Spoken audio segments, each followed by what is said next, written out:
Let's learn about multiplying multi-digit decimals.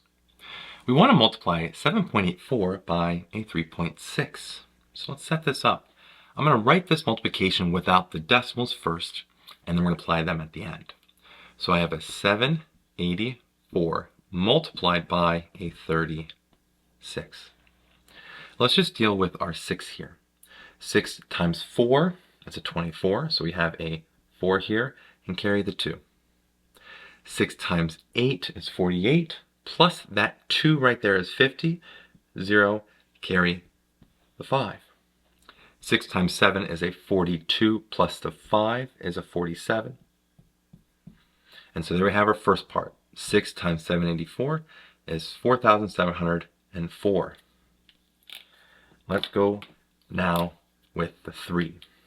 So we're going to put a 0 here, because the 3's moved over one place. Now multiply the 3 across. We can cross these out here. 3 times 4 is a 12. So we have a 2 here, carry the 1.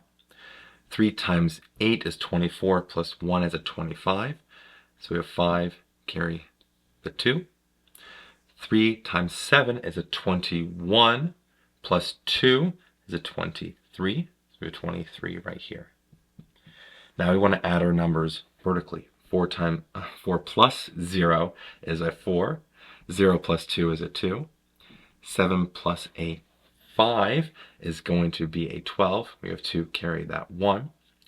4 plus 3 is a 7, plus 1 is an 8. And the 2 just comes down here.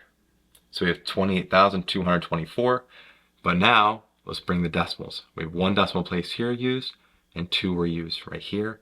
So that means we have to bring 3. 1 plus 2 is that 3. So 1, 2, 3, 3 places over.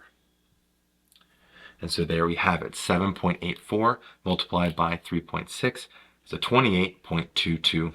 I hope you learned something here about multiplying multi-digit decimals. And as always, thanks for watching.